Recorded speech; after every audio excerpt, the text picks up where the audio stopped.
Muhammad Arkoun adalah seorang filsuf Islam modern. Ia lahir pada tanggal 2 Januari tahun 1928 di desa Berber, Algeria, dan meninggal pada tanggal 14 September tahun 2010. Pemikirannya mempengaruhi reformasi Islam saat ini. Selama 30 tahun karirnya ia mengkritik ketegangan yang ia temukan selama studi dengan mengutamakan Islam yang modern dan humanis. Muhammad Arkoun juga merupakan seorang intelektual yang pertama kali mengarahkan pemikirannya pada pembaca di Barat dan juga orang-orang yang hidup di dalam wilayah mayoritas Islam.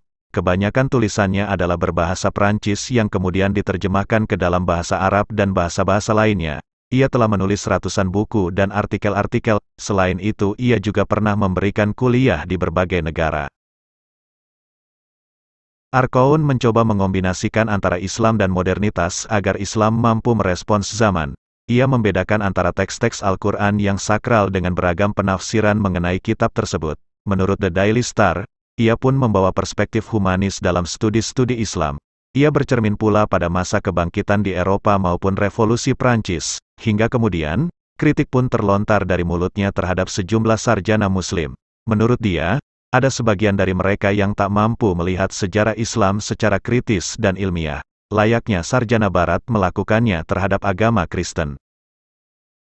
Ia berbicara soal pluralisme yang menurutnya hilang dari Islam. Arkoun juga menegaskan soal penjajahan pola pikir yang masih menjangkiti sebagian umat Muslim. Soal politik, Arkoun berargumen kalau selama ini Islam lebih dipergunakan sebagai alat politik, bukan sebagai alat untuk berpikir dengan pendekatan humanis dan keragaman. Sementara terkait pendidikan, Arkoun menyoroti betul pentingnya pendidikan berdasar humanisme. Ia mengajak sekolah-sekolah mengajarkan multibahasa, sejarah, dan antropologi. Yang tidak kalah penting, Arkoun menganjurkan agar sejak dini perlu ada pelajaran perbandingan sejarah dan antropologi agama-agama. Arkoun berupaya membangun kembali pluralisme pemikiran dengan menggunakan berbagai perangkat ilmu sosial dan humaniora yang berkembang di Barat pada abad ke-20.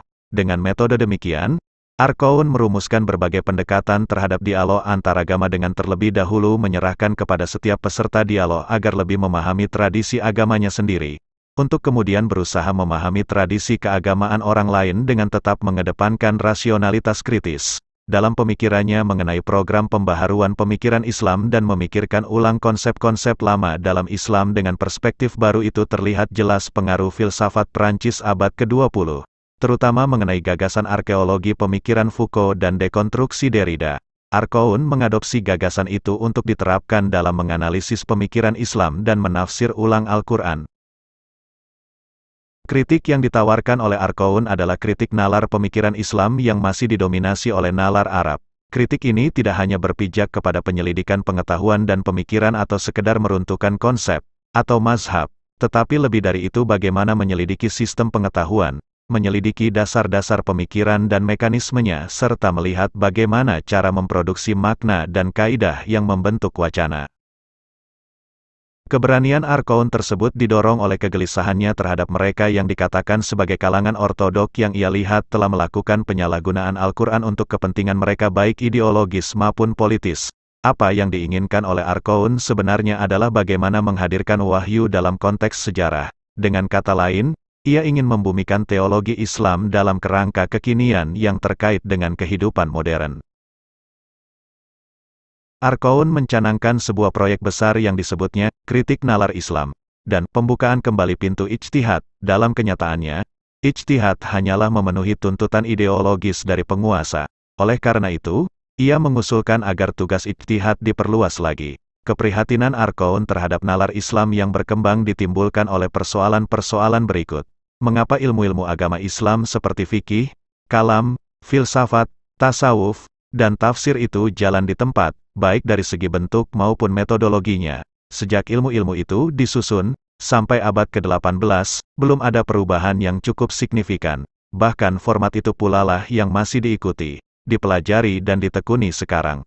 Padahal kehidupan manusia telah berubah sedemikian rupa, baik dari segi kualitas maupun kuantitasnya. Arkoun berkata, "Saya tidak mengatakan bahwa Al-Quran tidak relevan, yang saya katakan adalah bahwa pemikiran yang dipakai oleh para teolog dan fuqaha untuk menafsirkan Al-Quran tidak relevan. Sebab, sekarang ilmu baru seperti antropologi, tidak mereka kuasai. Kita juga memiliki linguistik baru, metode sejarah, biologi semuanya tidak mereka kuasai, dengan epistemologi yang sama, yakni berdasarkan karakter teksnya. Al-Quran yang berbahasa Arab, dianggap mempunyai persamaan dengan teks-teks sastra, atau kitab suci lainnya. Tugas utama pemikir Islam menurut Arkoun adalah membongkar epistemologi Islam tradisional karena dianggap telah membentuk ortodoksi Islam yang telah mengendap lama dalam nalar umat Islam. Sumber utama sistem ortodoksi yang rigid itu menurutnya adalah posisi Al-Quran. Dogma-dogma kaku dalam agama tidak lain lahir karena ketidakmampuan Muslim untuk menangkap pesan orisinil Al-Quran sebagaimana pada periode awal, periode kenabian. Pendekatan antropologis diharapkan mampu menampilkan esensi ayat Al-Quran yang tampak akrab dan dekat dengan masalah-masalah yang dihadapi manusia dan berupaya menjelaskan dan memberikan jawabannya. Ayat Al-Quran tidak lagi menjadi teks langit tapi Al-Quran adalah teks bumi karena menggunakan bahasa bumi dan tentunya untuk kepentingan penduduk bumi. Melalui pendekatan ini, Arkoun ingin menggali faktor umum kemanusiaan, budaya dan agama masyarakat Timur Tengah. Para orientalis yang dalam setiap kajiannya, analisis yang digunakan tidak terlalu mendalam, di mana kebanyakan hanya berangkat dari beberapa contoh dan kondisi sejarah yang cukup berbeda.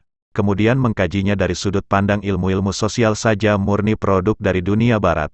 Alhasil banyak dari mereka terkadang hanya berangkat dari pendekatan linguistik, filologis, sehingga miskin analisis. Arkoun menyatakan bahwa para pengkaji Islam harus keluar dari sikap spesialisasi keilmuan yang sempit, dikarenakan sikap tersebut hanya dapat menyebabkan terpisahnya seorang ilmuwan dari ilmuwan lainnya, sehingga kemudian tidak mampu menghadirkan sebuah pemahaman yang aktual dan menyeluruh dari setiap fenomena yang terjadi dalam kehidupan masyarakat.